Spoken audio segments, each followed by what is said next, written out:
সবাইকে নমস্কার। আজ আমি আপনাদের সঙ্গে শেয়ার করব জলপাইয়ের রেসিপি। তো চলুন, অনেক দিন ধরে জলপাইগুলো ফ্রিজে পড়ে আছে, তো ভাবলাম কিছু একটা করব। তো আজ আমি তেল বানাবো জলপাই দিয়ে। তো চলুন, জলপাইগুলো চারপাশ দিয়ে একটু কেটে দিব। তো কেটে নেওয়া হয়ে গিয়েছে, এবার আমি সিদ্ধ করার জন্য বসিয়ে দিব। একদম হালকা করে সিদ্ধ করে নিব। এখানে আমি নিয়েছি জিরে, ধনিয়া, পাঁচফোড়ন। এখানে নিয়েছি সরিষা আর 3টে শুকনো লঙ্কা। তো ভালোভাবে ভেজে নিব।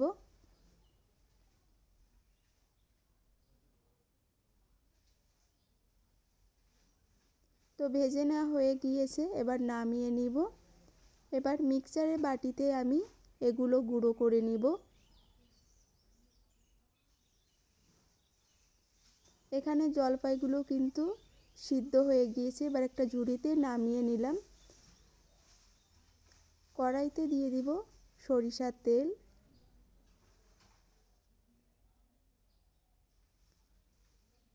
দিয়ে দেব 2টো শুকনো লঙ্কা, 2টো তেজপাতা।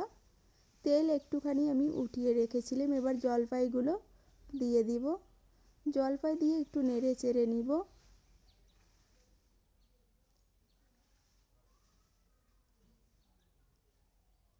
নেড়ে চেড়ে নিয়ে এবার দিয়ে দিব স্বাদ অনুযায়ী লবণ।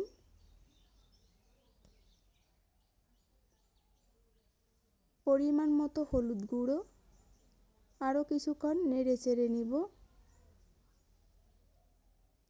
এবারে দিয়ে দিব এখানে গুঁড়ো করা মশলা। মশলা দিয়েও কিছুক্ষণ নেড়ে চেড়ে নিব। তবে জলপাইয়ের তেল বানালে রোদে দেওয়ার কোনো প্রয়োজন নেই। এবারে দিয়ে দেব একটুখানি গুড়। গুড় দিয়ে আরও কিছুক্ষণ নেড়ে চেড়ে নেব, যাতে একটু মিষ্টি মিষ্টি হয়। আপনারা চাইলে চিনিও দিতে পারেন।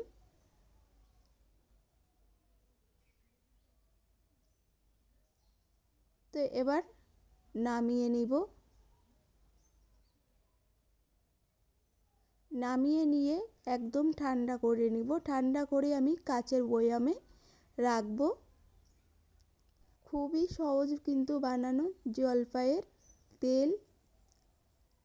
একদম অল্প সময়ের মধ্যেই তৈরি করা যায়। আপনারা অবশ্যই বাড়িতে একবার ট্রাই করবেন, দেখবেন খেতেও কিন্তু দারুণ লাগে।